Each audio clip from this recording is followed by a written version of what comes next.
Crescita continua e investimenti per affrontare un mercato che cambia. Delineate analisi e prospettive del gruppo Florian, leader mondiale nel settore del legno, nel 12° meeting finanziario presso il centro congressi BHR Hotel di Treviso. Mondo bancario, istituzionale e industriale a confronto. Il 24 è stato un anno di alti e bassi, comunque abbiamo chiuso molto bene, discretamente bene. Il 25, il primo trimestre sta andando, ci dà belle soddisfazioni, sta andando bene.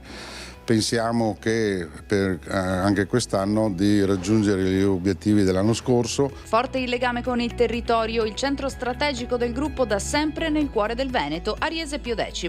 C'è stata l'esigenza di fare sedi differenti nel mondo per avvicinarci alla materia prima, ma abbiamo voluto tenere tutta la mente pensante da noi in Italia.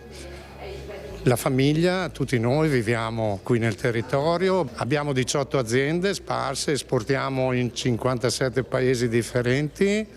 Per quello che riguarda il legno di latifoglia siamo sicuramente la realtà più importante a livello europeo. Noi amiamo dove siamo e vogliamo che tutto resti qui.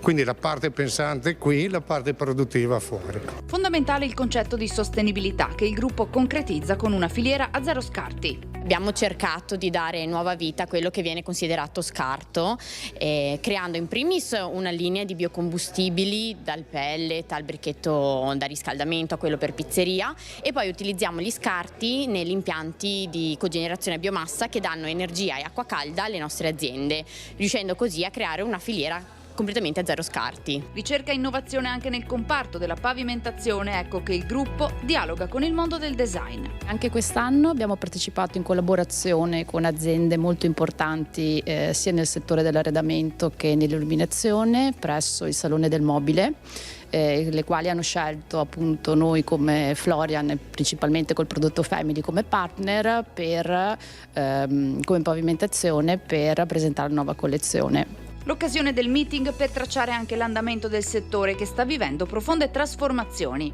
Il futuro del settore legno è molto promettente, ci sono dei grossi cambiamenti all'orizzonte, sta tornando alla ribalta anche per un discorso di sensibilizzazione delle persone alla ricerca della materia prima e del naturale. In Europa stiamo beneficiando di una politica di protezione delle foreste e delle risorse. E questo sta dando un vantaggio ulteriore al gruppo Florian, in quanto abbiamo una catena certificata che protegge la foresta dall'abbattimento dell'albero fino alla produzione della materia finita. Solidità e visione industriale, il gruppo Florian guarda al futuro con ottimismo.